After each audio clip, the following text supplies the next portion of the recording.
আসসালামু আলাইকুম। সাদিয়াস ঘর সংসার ব্লগ থেকে আমি সাদিয়া বলছি, ফেনী থেকে।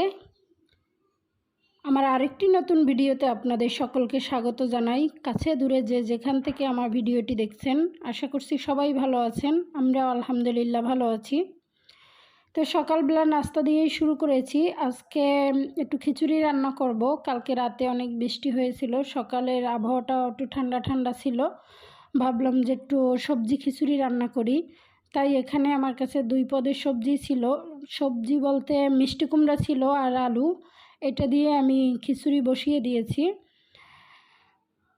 এত খিচুড়ি প্রায় মোটামুটি হয়ে আসছে। আজকে ফারহানের স্কুল বন্ধ, স্কুলে যাওয়ার তেমন একটা ঝামেলা নেই। তাই ভাবছি তাড়াতাড়ি নাস্তাটা করে, অনেক কাজ আছে আর কি। আমি খিচুড়িতে একটু ঘি দিয়েছি, কারণ ঘি দিলে একটু খেতে ভালো লাগে আর অন্যরকম একটি ফ্লেভার আসে। সবসময় একটু ভালো খাবারে আর কি সবসময় চেষ্টা করি একটু ঘি দেওয়ার জন্য। আর বাসায় দেখি একটা ডিমই ছিল। ভাবছি এটা ভাজি করলে কয়জনে খাবো, তাই ভাবছি খিচুড়ির ভিতরেই দিয়ে দিই, সবাই কম বেশি খেতে পারবো। তাই আর কি একটা ডিম ভেঙে দিয়েছি খিচুড়ির ভিতরে। আর পাতলা খিচুড়ি খেতে আমার বরাবর খুবই ভালো লাগে। ফারহানও এটা পছন্দ করে, তাই বিশেষ করে পাতলা খিচুড়ি রান্না করা। এখনও আচার দেওয়া হয়নি, তাই খিচুড়ি কী দিয়ে খাবো ভাবছিলাম। তাই একটু বাসায় আর কি শশা ছিল, শশাও কেটে নিয়েছি। শশা দিয়ে আর কি খেয়ে নিব, কারণ এখনও আমের আচার দেওয়া হয়নি।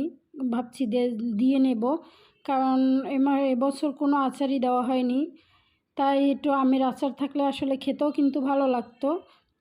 এখন 2-1 দিনই দেখি কিনে ফেলবো, আর তারপর আমের আচার দিয়ে নিব। এই তো ফারহানের বাবা আর আমি দুজনে মিলে এখন নাস্তা করব।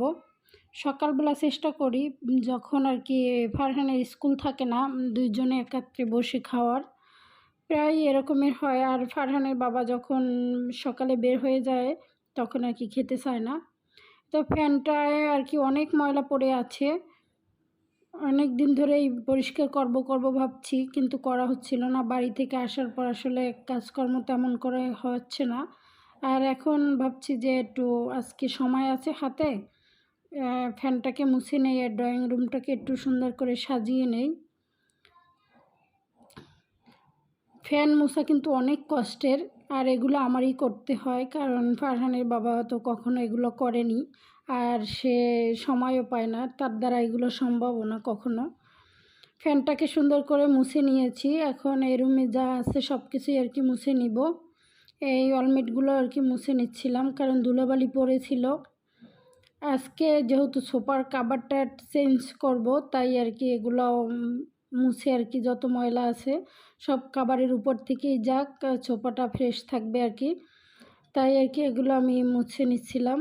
এখন সোফার কাভারটাও ময়লা হয়ে গিয়েছে, বাড়ি থেকে আসার পর আর কি ধোয়া হয়েছিল না, ভাবছি ধুয়ে নেব। তাই আর কি ফ্যান অলমেট যা ছিল এই রুমে সবগুলোই মুছে নিয়েছি, ধুলাবালি এটার উপর দিয়েই যাবে আর কি। আমার ভিডিওটি দেখতে দেখতে যদি আপনাদের কোনো অংশ ভালো লেগে যায়, প্লিজ একটি লাইক দিয়ে আমার পাশে থাকবেন। আর যদি আপনি আমার চ্যানেলে নতুন হয়ে থাকেন, চাইলে আপনি আমার চ্যানেলকে সাবস্ক্রাইব করে আমার পাশে থাকতে পারেন। আর যারা এই কাজটি করেছেন তাদেরকে অসংখ্য ধন্যবাদ। এখন আমি সুন্দর করে ঝেড়ে নিব, কারণ কাভার দেওয়া ছিল, তারপরও দেখা যায় এত ধুলা ভিতরে জমে আছে। আর এই সোফাগুলো আমার কাছে মনে হয় বেশি ধুলা টানে, ধুলাবালি বেশি জমে আর কি।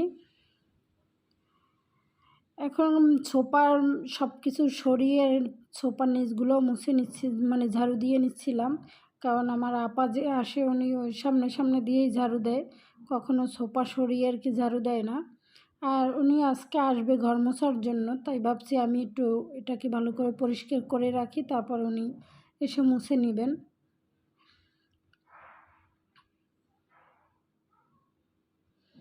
এই তো আমার এখন ঝাড়ু দেওয়া হয়ে গিয়েছে। আর এখন কুশনগুলো যেভাবে যেভাবে ছিল ওইভাবে রেখে দিই। সোফাটা আসলে কাভার ছাড়াই দেখতে আমার কাছে বেশি ভালো লাগছে।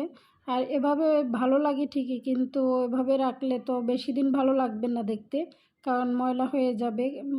আর দেখতে একেবারে বাজে লাগবে, তাই আর কি কাবার দিয়ে ঢেকে রাখি। কাবার দিলে মনে হয় যে জঙ্গলের মতো লাগে, তারপর এটা ভালো রাখার জন্য আর কি কাবার দিচ্ছি, কি আর করার। একটা জিনিস যত্ন সহকারে রাখলে আসলে অনেক দিন ভালো থাকে, তাই আর কি যতটুকু পারি সম্ভব ততটুকুই যত্ন করে রেখে চেষ্টা করি আর কি রাখার। আমার ড্রয়িং রুমটাকে সুন্দর করে সাজিয়ে গুছিয়ে নিয়েছি।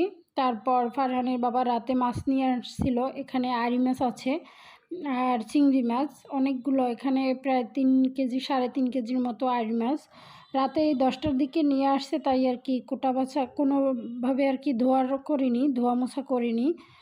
এখন নামিয়েছি, ধুয়েও নেব আর কিছু আর কি ভাগ ভাগ করে ফ্রিজে রেখে দিব, আর আমি যা প্রয়োজন তা রান্না করব।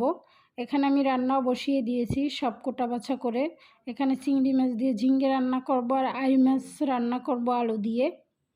ফারহানের বাবা যখন বলছে তখন মানে মাছের সাথে আলু দিতে বলছে, তার তো সব সময় বলি আলু অনেক ফেভারিট। এখন এই মাছগুলোকে ভেজে নিব। এই মাছ আসলে না ভেজে রান্না করলেও কিন্তু ভালো লাগে, আমার কাছে একটু না ভেজে রান্না করলে কেমন যেন খেতে ভালো লাগে না, তাই আর কি ভেজে নিচ্ছি। তবে বেশি কড়া ভাজি দেব না, হালকা ভেজে নিব। তো 2 চুলায় 2টে তরকারি বসিয়ে দিয়েছি যাতে তাড়াতাড়ি হয়ে যাবে, আর যত তাড়াতাড়ি রান্নাঘর থেকে বের হয়ে যাওয়া যায়। দিন মানে সকালের দিকে ভালোই ঠান্ডা ছিল, দুপুরের দিকে দেখি বেশি বেশি গরম লাগছে, মানে ঠান্ডা আবহাওয়াটা চলে গেছে আবার গরম শুরু হয়ে গিয়েছে, এরকম একটা অবস্থা। যত মানে সম্ভব তাড়াতাড়ি রান্নাঘর থেকে তাড়াতাড়ি রান্না করে বের হয়ে যাওয়াই ভালো, তাই 2 চুলায় 2টে বসিয়ে দিয়েছি। এখন রান্না করা তাড়াতাড়ি শেষ করতে পারলেই বাঁচি আর কি। তো আমি এখানে পেঁয়াজ রসুন দিয়ে দিয়েছি, আর আমার রসুন বাটা নেই, কেটে দিয়েছি, কারণ বাটবো বলে আর কি হচ্ছে না। এই তো একটু সময় পেলে আমার অনেক কাজ আছে, সেগুলো করতে হবে। আর 2টা আলু কেটে নিয়েছি, আলু 2টা দিয়ে ভালো করে কষিয়ে তারপর ঝোল দিয়ে মাছ দিয়ে দিব। আর আজকে রান্নাটা কাঁচামরিচ দিয়েই করছি, মাঝে মাঝে কাঁচামরিচ দিয়ে খেতে আসলে তরকারি ভালো লাগে, এটা স্বাস্থ্যের জন্য ভালো। কিন্তু দেখা যায় যে কাঁচামরিচ দেওয়া হয় না, কারণ সব সময় হাতের কাছে থাকে না আর দেওয়া হয় না। এই তো আমি এখন এটাকে কষিয়ে তারপর ঝোল দিয়েছি, এখন মাছগুলো দিয়ে দিব, মাছগুলো দিয়ে ভালো করে রান্না করে নিব।